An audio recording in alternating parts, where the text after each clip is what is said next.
నమస్కారం. శ్రావణ మాసంలో ఉన్నాం. ఈవేళ తొలి శ్రావణ శుక్రవారం. అయితే అమ్మవారైన లక్ష్మీదేవిని గురించి ఈ మాసమంతా మనం శ్రద్ధగా ఉండాలని చెప్పుకున్నాం కదా ముందే. అమ్మవారి జననం, లక్ష్మీదేవి పుట్టుకను గురించిన కథను చెప్పుకుందాం. లక్ష్మీదేవి భృగు మహర్షి యొక్క కుమార్తె. భృగువు బ్రహ్మమానస పుత్రుడు. ఆయనకి కలిగిన సంతానాల్లో లక్ష్మీదేవి ప్రథమ సంతానం, స్త్రీ సంతానం. అయితే అందుకని మనం అమ్మవారిని భార్గవి అనే నామధేయంతో కొలుస్తాం. అష్టోత్తరం సహస్రనామాల్లో భార్గవి పేరు కనపడుతుంది. భృగునందన ఆవిడ ఒక కల్పంలో జరిగిందనమాట ఇది. అంటే మన ప్రతి కల్పంలోనూ కొంచెం కొంచెం తేడాలు జరుగుతుంటే ఓ కల్పంలో ఈవిడ భృగు మహర్షికి కూతురుగా జన్మించింది. అప్పుడు ఆవిడని శ్రీ మహావిష్ణువుకి ఇచ్చి వివాహం చేశారట. తర్వాత కాలంలో, అంటే తర్వాత మన్వంతరంలో లక్ష్మీదేవి విష్ణువుతో ఉండగానే ఆమె సమృద్ధికి సూచన అని, ఆమె వల్లే ధనధాన్యాభివృద్ధి జరుగుతుందని తెలుసుకున్నారు ప్రజలు అప్పటికే. అయితే తర్వాత కాలంలో ఒకనాడు దూర్వాస మహాముని వైకుంఠానికి వచ్చాడు లక్ష్మీనారాయణలను సేవించడానికి. అప్పుడు అక్కడి నుంచి ఆయనకు ఒక పారిజాత పుష్పమాల లభించింది, కల్పవృక్షాల మాల అన్నమాట. స్వామివారిని ఏమన్నా నిర్మాల్యం అది తీసుకున్నాడు. ఈ దూర్వాసుడు నిర్మాల్యం తీసుకుని వస్తూ తనకి ఎదురైనటువంటి దేవేంద్రుడికి ఆ నిర్మాల్యపు దండని, స్వామివారి మీద నుంచి తీసిన దండ అని చెప్పి చేతిలో పెట్టాడు. అయితే ఇంద్రుడు ఆ పూట కొద్దిగా సురాపాన మత్తుడుగా ఉన్నాడు. కాస్త అశ్రద్ధగా ఆ దండని ఐరావతానికి అప్పచెప్పాడు. ఐరావతం అంటే ఏనుగు. ఏనుగుకి ఇది ఎట్లా తెలుస్తుంది? ఆ ఏనుగు ఆ దండని విసిరేసేసరికల్లా ఇలాగా నిర్మాల్యానికి జరిగిన అపచారం వల్ల స్వర్గలక్ష్మి ఇంద్రుణ్ణి విడిచి వెళ్ళిపోయిందట. ఇప్పుడు స్వర్గంలో ఉన్న వైభవం అంతా లక్ష్మీ వైభవమే కదా, దాంతో స్వర్గలక్ష్మి విడిపోయింది. ఆ తర్వాత కాలంలో ఏం జరిగిందంటే, దానవులు స్వర్గం మీదకి దండెత్తి వచ్చాక చాలా మహాసంగ్రామం జరిగింది. ఆల్రెడీ ఇంద్రుడు చేసున్నటువంటి ఈ రకమైన దైవాపరాధం వల్ల అతను ఓడిపోయాడు. దానవులు గెలిచారు. ఆ తర్వాత ఇంద్రాది దేవతలంతా కలిసి విష్ణుమూర్తిని శరణ్ వేడారు. ముందు బ్రహ్మదేవుడి దగ్గరికి వెళ్ళారు. నుంచి విష్ణుమూర్తి దగ్గరికి వెళ్తే విష్ణువు ఏం చెప్పాడంటే, నువ్వు దైవాపరాధన చేయటం వల్ల లక్ష్మి కోపించింది, ఆమె నిన్ను వదిలి వెళ్ళిపోయింది. నిన్నే కాదు, వైకుంఠ లక్ష్మి కూడా వెళ్ళిపోయింది, ఆమె ఇక్కడ కూడా లేదు. నీ వల్ల మనం అందరము నష్టపోయాము. కాబట్టి లక్ష్మిని సాధించేందుకు ఒక మార్గం చూసుకోండి, ఒక మార్గం చూడాలని చెప్పాడు.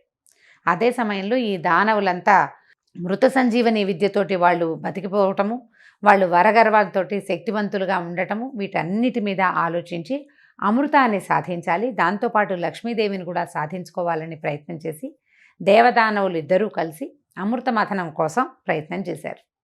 బ్రహ్మదేవుడు వీళ్ళకి లక్ష్మీదేవి కూడా అవసరమైనప్పటికీ అమృతం కోసం మీరు కూడా సాయపడండి అని దానవుల్ని కూడా వీళ్ళతోటి కలిపారు. దేవతలు దానవులు కలిసి క్షీరసాగర మథనం చేశారు. ఈ పాల కడలిని చిలకటము. ఇప్పుడు ఇది నిజంగా జరిగిందా ఇలాంటివి అని ప్రశ్నిస్తే లాభం లేదండి. ఏదో ఒకటి జరిగింది. ఆ జరగటం వల్ల వచ్చినటువంటి ఉపయోగాలు ఏమిటో మనం తెలుసుకోవాలంతే. ఇవి పురాణ గాథలు, ఇవి నిజం అవునా కాదా అనే ప్రశ్నల కంటే కూడా దాని తర్వాత జరిగిన ఫలితం ఏమిటి అనేది, దానివల్ల మనం ఏం తెలుసుకుంటున్నాము. ఏదైనా మధిస్తేనే సరైన విషయం బయటకు వస్తుంది. పాలల్లో వెన్న దాగుంటుంది. పచ్చిపాలల్లో ఏది తీయంటే తీయగలము, చేత్తో రాదు. పోనీ పాలను తోడుపెట్టి పెరుగు చేసాం, పెరుగులోంచి కూడా తీయంటే తీస్తే రాదు, తరిస్తే వస్తుంది. దాన్ని బాగా చిలకాలి, మధించిన తరువాతే సరి అయిన విషయం బయటకు వస్తుంది. ఈ విషయం మనకి క్షీరసాగర మథనం కథ ద్వారానే మనకి పురాణాలు తెలియజేస్తాయండి. పురాణాల్లో తెలియజేసిన ప్రతి విషయానికి సూచన ఇంకొకటి ఉంటుంది. మనం కథ వినేసి వదిలిపెట్టకూడదు. ఏం సూచించారు? మనకొక సమస్య వచ్చింది, అది తీరట్లేదు, ఎవరో వచ్చి మనకు సహాయం చెయ్యరు. మనం ఏం చేయాలి? సమస్య తీరటానికి ముందు దాని మూలానికి వెళ్ళాలి. దేనివల్ల ఈ సమస్య వచ్చిందో మొదట ఆలోచించాలి. అప్పుడు ఈ సమస్య తీరటం కోసం మనం ఏం చేయాలో కూడా ఆలోచించాలి, ఏం చెయ్యకూడదో కూడా ఆలోచించాలి. ఈ ఆలోచించిన తర్వాత దీన్ని ఇంప్లిమెంట్ చేయాలి. ఇంప్లిమెంటేషన్ కూడా మనం ఆలోచించాలి కదా. ఇదంతా ఎక్కడ జరిగింది? ఇది మథనం అంతా బ్రెయిన్లో, మేధో మథనం జరుగుతుంది. ప్రతి విషయం మీద కూడా మనం ఆలోచించే పని చేయాలి. ప్రతి దానికి మథనము అవసరము. ఏ శుభమైన కార్యక్రమం జరగాలన్నా, ఏ సరి అయిన పని జరగాలన్నా, అసలు ఒక అవుట్పుట్ అంటూ కావాలి అంటే దానికి మథనం ముఖ్యమైనది. నేను ఇక్కడి నుంచి లేచి అక్కడికి వెళ్ళి అది తీయాలి అంటే అదేదో క్యాజువల్ విషయంలో ఉంటుందండి. బ్రెయిన్ దానికి చాలా ఆలోచిస్తుంది. బోల్డంత క్రియ జరగాలి. నాకు ఊహ రావాలి. నాకు ఊహ అంటే నా కన్ను ఒక వస్తువుని చూడాలి. ఆ వస్తువు చూశానని కన్ను వెళ్ళి బ్రెయిన్కి చెప్పాలి. అది నీకు ఉపయోగపడుతుంది అని బ్రెయిన్ ఆలోచించుకోవాలి. అప్పుడు బ్రెయిన్ కళ్ళకి చేతులకి కూడా చెప్పి, దాంతోపాటు కాళ్ళకి చెప్పి, ఓ కాలు నువ్వు నడిచెళ్ళు, ఓ చెయ్యి నువ్వు దాన్ని పట్టుకో, ఓ కన్ను నువ్వు దాన్నే చూడు అని వీళ్ళ ముగ్గురికి చెప్పాలి. ఎంత కార్యక్రమం, చాలా పెద్దది. కానీ మనకు తెలియదు. అది చాలా క్యాజువల్గా అనుకుంటాం. చాలా అసలు ఏది సహజంగా అంటే అసంకల్పిత ప్రతీకార చర్యలాగా జరిగిపోయిందని భావిస్తాం మనం. కానీ జరగదు. చాలా కావాలి. ఈ 4గిట్లో ఏది బ్రెయిను, కన్ను, చెయ్యి, కాలులో దేనికి ఏ 4గిట్లలో ఏదైనా ఒక సింక్రనైజేషన్ తప్పింది అనుకోండి, పని అవదే. ఇక్కడి నుంచి వెళ్ళి పక్కనున్న మంచినీళ్ళ బాటిల్ కూడా తీసుకోలేం మనం. ఈ 4 ఒకే లైన్లో పనిచేయాలి. ఈ ముందున్న బయటున్న బాహ్యేంద్రియాల కన్ను, చెయ్యి, కాలుని పనిచేయించాలంటే బ్రెయిన్లో ఒక మథనం జరగాలి. ఒక చిన్నది కవ్వం పెట్టి చిలకాలి. అది ఆ చిలుకుడు వల్లే పనులు అవుతాయి. అన్నం వండాలి. ఎంత ఉంది, బృహత్తర కార్యక్రమం కాదు అది. చాలా సింపుల్గా చేస్తాం మనం. ఆ బృహత్తర కార్యక్రమానికి మనం లోపల మేధోమథనం జరుగుతుంది. మథనం జరగటం వల్లే మంచి విషయాలు బయటకు వస్తాయి. కొన్ని ఏదైనా ఒక విషయం మంచిగా, చెడు కూడా వస్తుంది దాంతోపాటు. బాగా ఆలోచించి ప్లాన్ చేసి పక్కవాడిని మోసం చేస్తారు. ఆలోచించి ప్లాన్ చేస్తేనే ఏటీఎం కొల్లగొట్టగలుగుతారు. ఆలోచించాలి కదా.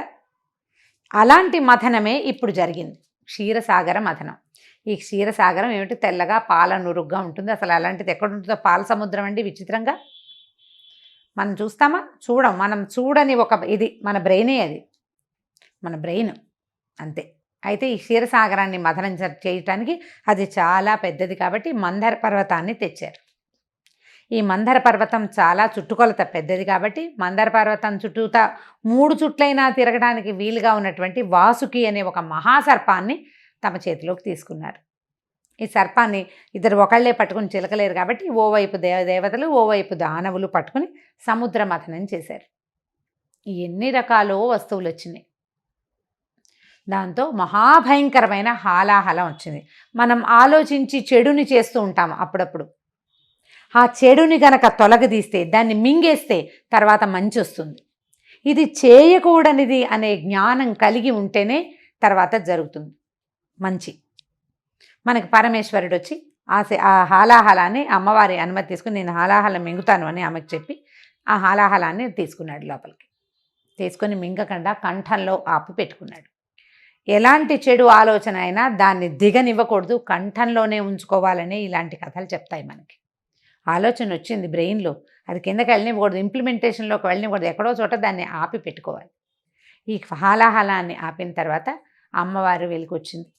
లక్ష్మీదేవి సహస్ర కమలం మీద కూర్చుని చక్కగా పరమాద్భుత సౌందర్యంతో బయటికి వచ్చింది. ఆమెతో పాటు చంద్రుడు, తర్వాత నవరత్నాలు, కామధేనువు, కల్పవృక్షము, ఉచ్చైశ్రవము, నవనిధులు, అన్ని మణులు, నవరత్నాలు అన్నీ కూడా ఈ సముద్రంలోంచే వచ్చినాయి. ప్రపంచమంతా సముద్రంలోనే ఉంది.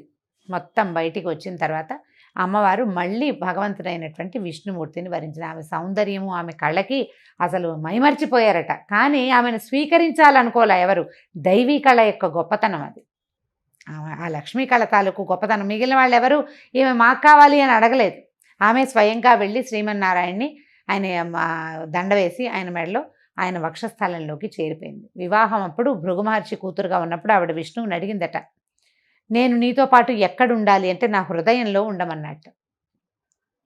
భార్యని హృదయంలో ఉంచుకోవాలి, ఆమె మీ మనసుగా ఉండాలి అని భగవంతుడి కథే మనకి తెలియజేస్తుంది. లేదా హృదయంలో ఉంచుకోలేవు. అర్ధనారీశ్వర స్వరూపం నీలో సగం అయిపోవాలి భార్య. లేదా నీ నాలుక యందు ఉండాలి, నీ మొత్తం ఆలోచన, నీ మాట అంతా నీ భార్యగా ఉండాలి. అలాంటి వాళ్ళు ప్రఖ్యాతులవుతారు. అలాంటి వాళ్ళు హాయిగా ఉంటారు. వాళ్ళ జీవితం సుఖంగా ఉంటుంది. అది చెప్పడానికే పురాణాల్లో ఇలాంటి విషయాలు చెప్తారండి మనకి. ఈ అమ్మవారు లక్ష్మీదేవి విష్ణుమూర్తిని వరించిన తర్వాత ఇంద్రుడు ఆమె కోసం మళ్ళీ తపస్సు చేశాడు. తపస్సు చేస్తే అప్పుడు ఆమె అతనికి స్వర్గలక్ష్మిగా ఉండడానికి ఒప్పుకుంది. స్వర్గంలో ఒక లక్ష్మీ అంశ ప్రవేశించింది. లక్ష్మీదేవి విష్ణుమూర్తితోటే ఉన్నప్పటికీ ఆవిడ ప్రపంచంలో ఉన్న ప్రతి విషయంలోనూ తన కళని అంశని స్థాపించింది భగవంతుని యొక్క అనుమతితోటి. స్వర్గలక్ష్మిగా స్వర్గంలోనూ, సస్యలక్ష్మిగా పంటలయందు, లక్ష్మీ స్వరూపంగా గోవు యందు, ధనములయందు, ధాన్యములయందు ప్రతి చోట కూడా తన తాలూకు లక్ష్మీ అంశని అన్ని చోట్ల ప్రవేశపెట్టింది. అమ్మాయి కాస్త చక్కగా బాగుంటే అమ్మాయి లక్ష్మీ కళగా ఉందంట. లక్ష్మీ స్వరూపంగా కనిపిస్తుంది. లక్ష్మీ సాన్నిధ్యం కనపడుతుంది. బాగా ఒక 10 బస్తాల బియ్యము అవి కనపడితే అక్కడ ధాన్యలక్ష్మి సాన్నిధ్యం, సస్యలక్ష్మి సాన్నిధ్యం కనిపిస్తుంది. ఎక్కడ నిండుదనం ఉందో, ఎక్కడ సమృద్ధి ఉందో అక్కడ లక్ష్మి ఉన్నట్టు. మన దగ్గర నిండుతనం లేదు, సమృద్ధి లేదు. సమృద్ధిని సాధించేందుకు ప్రయత్నం చేయాలి. లక్ష్మి సాధన వల్లే సమకూడుతుంది. మళ్ళీ ఇందులో ఇంకోటి ఉందండి. ఉద్యోగినం పురుష సింహం ఉపైతి లక్ష్మి అన్నారు. సంస్కృతంలో ఒక శ్లోకం ఉంది ఇది. ఎవడైతే ప్రయత్నశీలుడుగా ఉంటాడో వాడికి లక్ష్మి దొరుకుతుంది. స్త్రీ పురుష భేదం లేదండి. పని చేస్తే లక్ష్మి సాధిస్తాం మనం. ఏదైనా సరే అన్ని రకాల లక్ష్ములని, విద్యాలక్ష్మిని, జ్ఞానలక్ష్మిని, ధైర్యలక్ష్మి, సాహసలక్ష్మిని కూడాను ప్రయత్నమే చేయాలి. ఆ ప్రయత్నాన్ని శ్రద్ధగా చేయాలి. ఈ క్షీరసాగర మథనం కథ విన్న వాళ్ళకి చాలా మంచిదని చెప్తారండి. శుక్రవారం నాడు చక్కగా లక్ష్మీ పూజ చేసుకుని ఈ కథని సావకాశంగా వినండి. దీంట్లో చాలా డీటెయిల్స్ ఉన్నాయి. ఇంకా చాలా డీటెయిల్స్ నేను వదిలిపెట్టాను. మనకి పెద్దగా సమయం లేదు, తెలిసిన కథే కదా అని బ్రీఫ్గా చెప్పాను. కానీ దీని మీద చక్కగా పిల్లలకి చెప్పండి. మీరు ఒకసారి తలుచుకోండి. మంచి పుస్తకం ఏదైనా ఉంటే ఆ పుస్తకం తీసుకుని చదువుకోండి. మనం ఇది శ్రద్ధగా ఉండవలసిన నెల అనేది జ్ఞాపకం పెట్టుకోండి. లక్ష్మీ పూజ చేసుకుని ఎవరైనా ఒక ముత్తైదుకి ఒక తాంబూలం కనుక ఇస్తే చాలా మంచిది, శుభం జరుగుతుంది. నమస్కారం.